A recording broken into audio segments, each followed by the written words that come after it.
Esta é a história do dia da Rádio Observador. A onda Kamala Harris vai durar ou desfazer-se?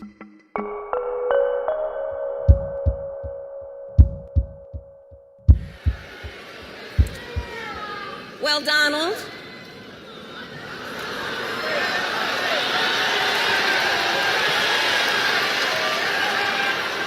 I do hope you'll reconsider to meet me on the debate stage.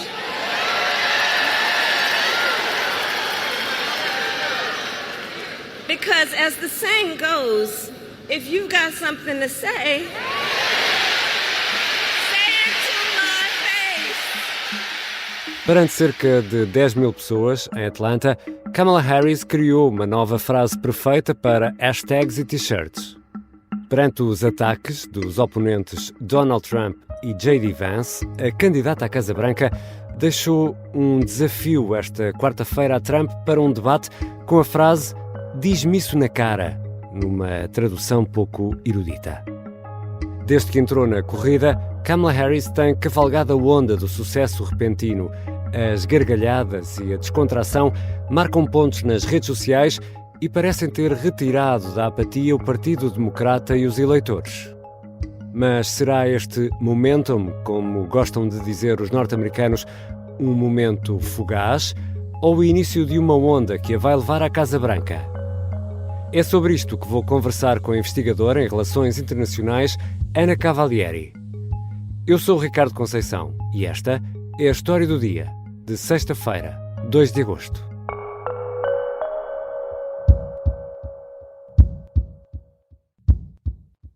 Bem-vinda, Ana Cavalieri. É um prazer estar cá. Kamala, como é que nós devemos dizer o nome da senhora Kamala Harris? Kamala Harris. Como Pamela? Pamela, sim, é uma boa rima. Isto tem sido até uma das grandes discussões, até pela parte identitária dela, a pronúncia do nome dela, até porque Trump gosta de chamá-la Kamala. E penso que é Kamala Harris a pronúncia adequada, pelo que eu vou exigir-me essa correta forma de dizer o nome dela, mas será Kamala Harris. Vamos tentar, eu também vou cumprir. A Ana Cavalieri regressou recentemente dos Estados Unidos, onde acompanhou estes dias intensos, o atentado contra Donald Trump, depois a desistência de Joe Biden e agora a ascensão de Kamala Harris. Aqui está o sotaque. Só para nos situarmos, para percebermos melhor isto, como é que era vista Kamala Harris até Donald Trump ser atingido e depois, durante essa semana, até a desistência de Biden? Como é que ela era vista? Esta transformação da imagem pública dela tem surpreendido muitas pessoas, porque, efetivamente, aquilo que seriam as sondagens relativamente aos níveis de popularidade dela mostravam que ela era uma figura impopular, tal como Biden, a rondar os cerca de 30 e tal por cento, 30 e poucos, 32, 33% de popularidade. E, de repente, num espaço de uma semana, ela salta de 32% para 49, 50% nas últimas sondagens, por exemplo, da Bloomberg ou do Economist. Isto significa que era uma opinião que não estava verdadeiramente sedimentada, não havia razões justificáveis que fizessem com que o público americano efetivamente a rejeitassem, mas sim pela associação dela à administração Biden, que tem sido, em larga medida, uma administração impopular nas três grandes áreas de política americana que interessam agora aos eleitores, que é a imigração, a economia e a política externa. E ela, por essa associação a Biden, tinha, e também porque as pessoas têm alguma memória daquilo que foi a campanha muito fracassada dela em 2020 nas primárias. Ela teve maus debates, ela teve más entrevistas e isso ainda tem algum peso naquilo que é a percepção pública dela. Mas é inegável que a cobertura mediática tem sido tão positiva que uma rejeição superficial de repente torna-se também numa aprovação talvez superficial, que vai ser agora posta à prova depois desta honeymoon, esta lua de mel passar um pouco. E já vamos voltar a esse ponto, que no fundo é o ponto central do nosso episódio de hoje, da história do dia. Agora, só para arrumarmos também aqui esta questão do ponto de vista formal, Kamala Harris já tem tudo o que precisa para ser a candidata oficial do Partido Democrata. Falta apenas a convenção e saber quem é o vice-presidente que vai escolher. Quais são os 2 ou os 3 nomes mais fortes? Exatamente, ela materialmente tem tudo, falta o passo formal da declaração dela como nomeada. Havia rumores que seria nesta primeira semana, pelo menos até dia 7, onde iria haver uma virtual call, que no fundo seria uma declaração através de meios virtuais, até por alguns problemas em ela estar no boletim de voto eu penso que era Ohio, exatamente, era Ohio o estado, mas neste momento agora parece mais do que evidente que ela vai ser nomeada. Ela tem todos os apoios dos financiadores, que é o mais importante. Tem dinheiro? Exatamente, isto para uma campanha presidencial americana sem dinheiro não se vai lá nenhum. E também tem, no fundo, isto foi uma coroação. Há aqui um ponto que é fundamental reiterar, que numas primárias em que é suposto dar aos eleitores de cada partido a possibilidade de selecionar o seu nomeado, ao Partido Democrata, aos eleitores democratas, isso foi retirado, essa opção. Isto foi uma coroação da elite do Partido Democrata, que foi feita a Kamala Harris a partir do momento em que se soube que Biden, nas sondagens, seria uma hipótese inviável. E isso, obviamente, pode refletir, mas neste momento não está a refletir nas sondagens, naquilo que será o resultado depois em novembro. Esta falta, no fundo, de legitimidade democrática à nomeada do Partido Democrata. Todavia, vamos agora ter uma continuidade e talvez até uma aceleração deste momentum em favor de Kamala Harris, porque, historicamente, escolher o VP, o vice-presidente, e depois passar por uma convenção faz com que a candidata salte alguns pontos consideráveis nas sondagens, normalmente 4, 5 pontos. Ganha força. Vai ganhar força. Pelo que eu neste momento antevejo, até pela tendência que está a ser demonstrada agora, que Kamala Harris agora irá ultrapassar Trump, na maior parte das sondagens, vai sedimentar a sua liderança a nível nacional e penso que até vai virar na maior parte dos estados, nos swing states, aqueles estados que neste momento tanto podem pender para democrata como para republicano. Mas como é que chegamos a este momentum, como disse agora mesmo, como gostam de dizer os norte-americanos? Kamala Harris está em altas.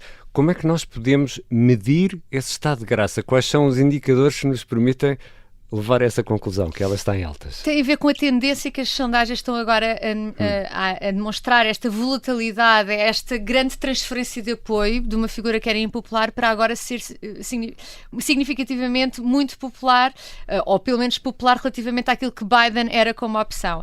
Isto significa que, no fundo, Kamala Harris não é conhecida suficientemente para a rejeição dela de há um mês atrás ser uma verdadeira rejeição. Ela, no fundo, aproxima-se aquilo que na política americana se chama generic Democrat, que é no fundo aquele democrata protótipo que os eleitores democratas e até os independentes imaginam que fosse o preferido deles, que normalmente sai sempre muito bem nas sondagens quando depois confronta um republicano em concreto. E ela neste momento é um generic Democrat, é um democrata um pouco genérico, um candidato que ainda tem muito para provar, mas que também não foi posta à prova, e neste momento eu penso que a campanha dela está a ser muito inteligente em tentá-la afastá-la de debates e de entrevistas. Se reparar, todo este momentum, toda esta energia positiva, todo este entusiasmo não foi justificado por nenhuma entrevista, nenhuma declaração, nenhuma intervenção. Não há aqui uma apresentação de programa, de não ideias. Existe. Só temos uma apresentação, no fundo, de uma personagem, de uma figura. Personagem, de uma imagem, de um salvador, de uma salvadora daquilo que seria, talvez, o descalabro democrata através de Biden, e muito sustentado por uma mídia que, enfim, tendo as considerações que nós podemos fazer sobre a parcialidade ou não da mídia americana, vemos que eles estão encantados, de forma geral, relativamente ao que Kamala Harris pode representar naquilo que pode ser o evitar de um segundo mandato de Trump, que é considerado por muitos, nomeadamente no mainstream dos mídias americanos, como não só uma ameaça ao espírito democrático do país, mas até à própria liberdade de imprensa nos Estados Unidos.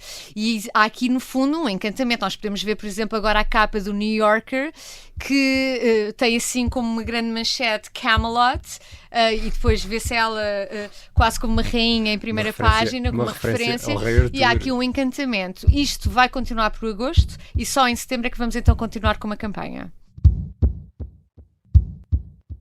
Já regressamos à conversa com Ana Cavalieri, especialista em relações internacionais. Afinal, o momentum de Kamala Harris poderá traduzir-se ou não numa vitória?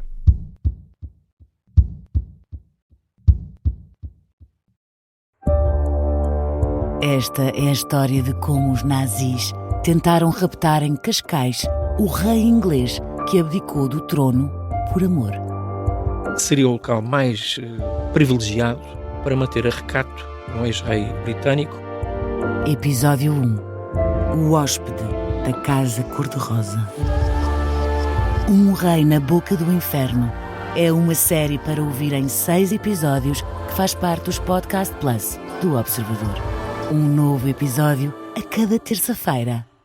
Os assinantes do Observador têm acesso antecipado a todos os episódios desta série, já disponíveis em observador.pt. Os Podcast Plus do Observador têm o apoio da Kia. Estamos de regresso à conversa com Ana Cavalieri, especialista em relações internacionais, que regressou recentemente dos Estados Unidos, onde viveu durante 8 anos.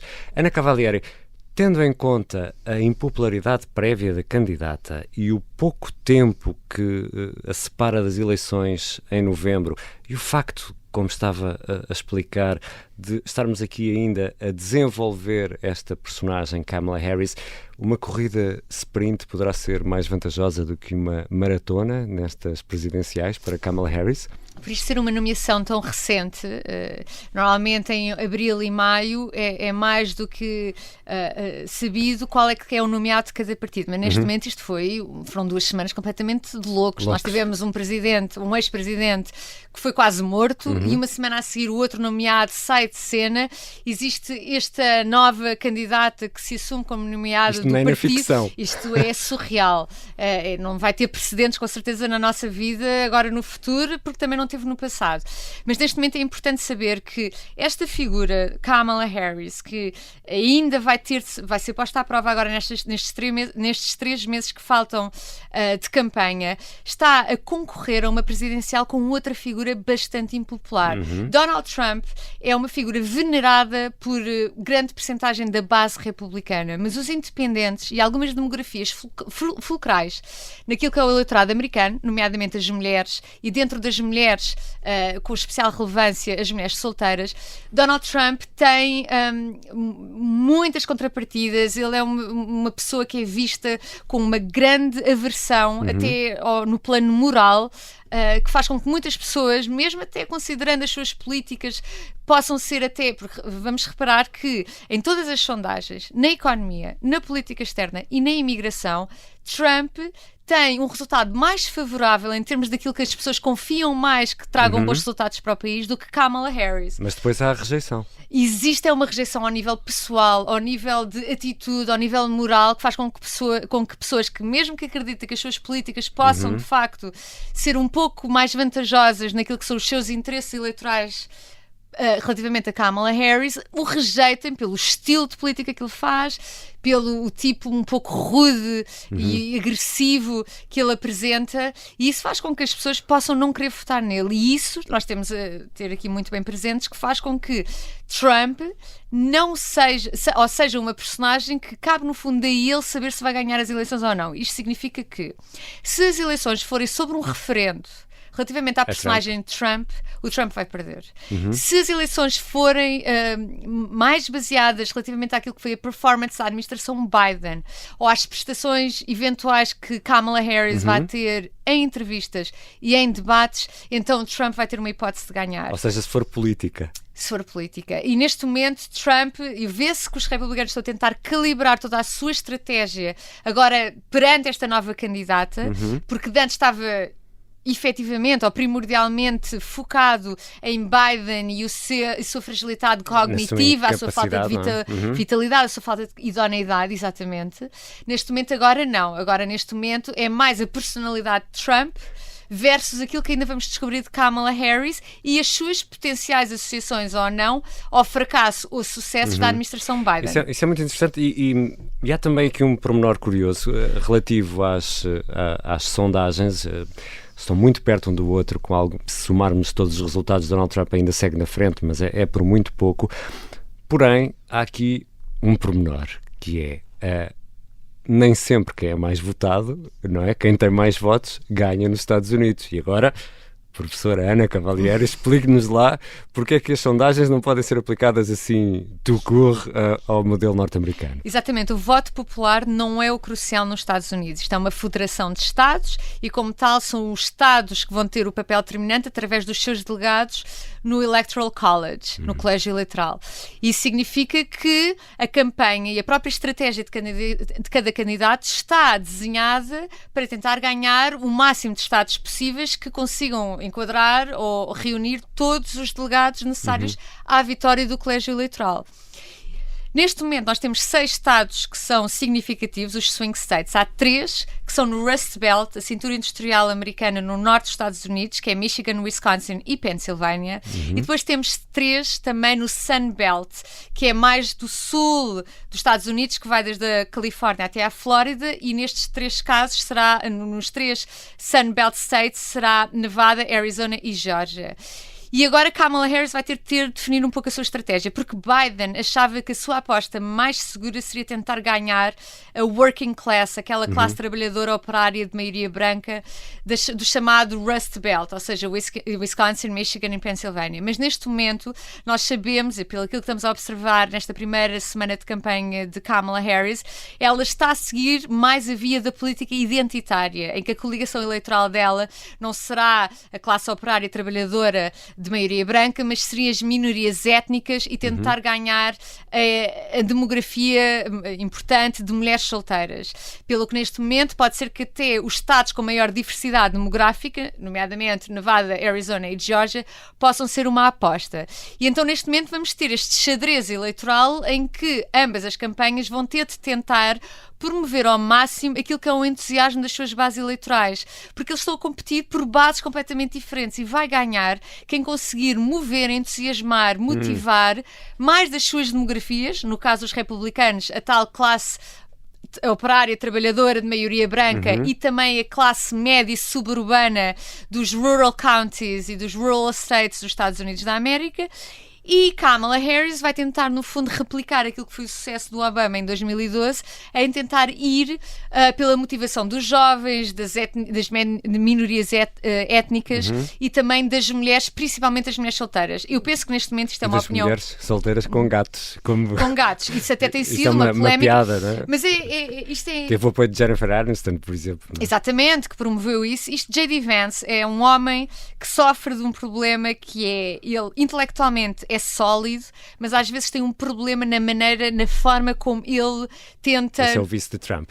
Tenta expressar a sua mensagem. O que eu estava a tentar dizer é algo que é bem estudado, que é as mulheres, como demografia eleitoral, têm comportamentos distintos consoante aquilo que é a sua vida familiar. As mulheres casadas com filhos normalmente votam republicano porque têm prioridades e interesses eleitorais muito alinhados à sua vida familiar e à sua proteção dos seus filhos e dos seus maridos e da sua identidade integrada numa unidade familiar, mas as mulheres solteiras unem-se mais à volta de assuntos como, por exemplo, aborto, liberdade reprodutiva, e isso apela muito mais àquilo que é o voto em prol do Partido Democrata. Então as mulheres não são um eleitorado monolítico, estão divididas. E o que J.D. Vance estava a referir de forma muito clumsy, de uma forma muito estranha, e estrategicamente errada, era essa diferenciação. Que o Partido Republicano, no fundo, é um partido pró-natalista e que o Partido Democrata é liderado por mulheres e homens que não têm, no fundo, stakes, não têm uma continuidade geracional, um projeto a longo prazo do país. Isto é algo interessante, que se fala muito em ciência política, mas comunicar esta mensagem de forma errada é fatal numa campanha política, e J.D. Vance está a ser atacado, e bem, pelas suas fragilidades comunicacionais, independentemente da mensagem e do conteúdo terem algum interesse e algum sentido ao nível daquilo que é esta campanha eleitoral, porque nós sabemos que Kamala Harris não está a tentar procurar ganhar os moderados, apesar de que na escolha do vice-presidente isso vai poder ser relevante. mas neste momento está a apostar naquilo que é a sua base identitária de mulher de etnias minoritárias, que pode, no fundo, alavancar essa coligação democrata. Entusiasmar esse eleitorado. Vai, obviamente, depender daquilo que vai ser a escolha dela de vice-presidente. E vai haver debate televisivo com Donald Trump ou não? Eu penso que sim, porque vai ser do interesse de ambas as partes, até mais talvez de Donald Trump, porque as sondagens, e em agosto isso vai demonstrar que ele vai estar numa posição muito frágil e vulnerável relativamente a Kamala Harris, e nas sondagens, e isso, normalmente o candidato que vê a sua posição mais vulnerável e insegura vai querer debater. Kamala Harris, a campanha dela foi destruída por um debate em 2020 das primárias, por Tulsi Gabbard, que era uma congressista do estado de Hawaii, que basicamente fez implodir a campanha de Kamala Harris ao revelar a hipocrisia e talvez também a falta de deontologia que ela teve como procuradora do estado da Califórnia. E Tulsi Gabbard conseguiu em 2 minutos acabar com a campanha dela e ela não estava preparada.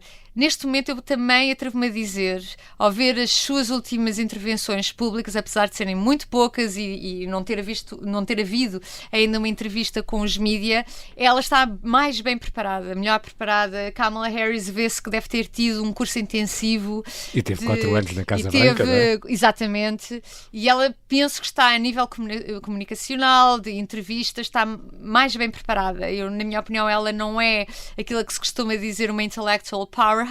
Ela, intelectualmente, não é dos candidatos mais brilhantes do Partido Democrata, nomeadamente um dos candidatos a vice-presidente que está a ser considerado, Josh Shapiro.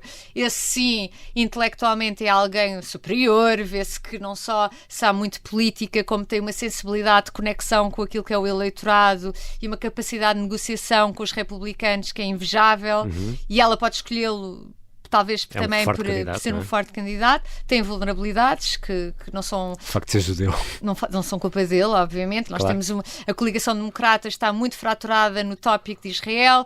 Josh Shapiro apoia Israel, é um sionista, é alguém que é judeu, e muita da coligação democrata é, no fundo, alimentada por uma ala esquerda mais radical que tem um antissemitismo muitas vezes escancarado. E isso é um problema para Kamala Harris, nomeadamente numa altura é que o conflito Israel-Irão-Hamas está exacerbado. Exatamente. E está a intensificar.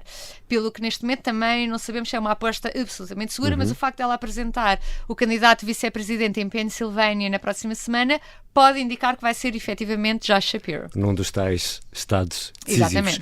E aqui chegados, até que ponto é que este momentum de Kamala Harris é uma percepção da bolha mediática? É só isso ou será mais do que isso e vai encontrar o tal eco junto do eleitorado? Vai conseguir puxar esse eleitorado? A pergunta é mesmo esta. Isto é só uma ideia que nós temos aqui dentro de uma bolha ou é realmente algo que poderá conduzi-la à vitória? Na minha opinião, é um produto da bolha mediática, mas que tem tido um efeito muito presente e muito evidente naquilo que é a reação do eleitorado relativamente a Kamala Harris. Está a dar frutos. Cabe a ela agora não fazer um disparate, uma asneira num debate e também conseguir contrariar aquilo que tem sido a estratégia republicana, que me parece a mais correta, de tentar, no fundo, pegar naquilo que ela fez relativamente à imigração, aquilo que ela não fez quando ela estava a tentar mediar acordos com países da América Latina para tentar estancar um pouco o fluxo migratório para os Estados Unidos. Não é? Ela tinha essa pasta. Alguns comentários que ela fez relativamente à imigração ilegal que podem não ser muito bem aceitos por um eleitorado independente. O facto de ela, como senadora, ter tido o histórico mais radical e progressista de todos os senadores do Senado, nomeadamente quando comparada com Bernie Sanders, o facto dela como procuradora da Califórnia ter tido falhas graves ao nível deontológico e moral e também por ter sido ou muito leniente relativamente àquilo que seria às fianças e àquilo que se chama a bailout reform no estado de Califórnia, ou também como ela, e isso foi um dos pontos que Tulsi Gabbard fez no debate, como ela foi muito dura relativamente a ir atrás de uma demografia de afro-americanos, rapazes, jovens, por consumo de drogas leves, nomeadamente marihuana, e ela depois, quando perguntada se ela alguma vez tinha consumido, ela riu-se, admitiu que tinha consumido, e isso obviamente, naturalmente, foi chocante para alguém que tem assim, para qualquer pessoa que tem assim, alguma sensibilidade quanto a estas questões do sistema de justiça e criminal, e também acho que, pelo aquilo que foi alegado, ela escondeu ou tentou não revelar com a defesa provas que iam inocentar um homem que estava no corredor da morte. Isso pode ser usado em campanha para, no fundo, diminuir a credibilidade moral e profissional dela. Mas isto agora tem muito a ver com aquele tipo de mensagem que os republicanos vão conseguir passar e também aquilo que vai ser esta bolha mediática muito positiva relativamente a Kamala Harris, que neste momento parece que está para durar neste mês de agosto. Vamos a ver agora com setembro, se houver um debate, como é que isso depois no confronto vai refletir-se depois nas sondagens. E vamos convidar certamente, de certeza, a Ana outra vez para voltar aqui à história do dia. Obrigado, Ana. Muito obrigada, eu que agradeço. Ana Cavalieri é investigadora de Relações Internacionais e regressou há pouco tempo dos Estados Unidos. Conhece bem a política norte-americana. Esta foi a história do dia. A sonoplastia é do Bernardo Almeida, a música do genérico do João Ribeiro. Eu sou o Ricardo Conceição. Até segunda. Bom fim de semana.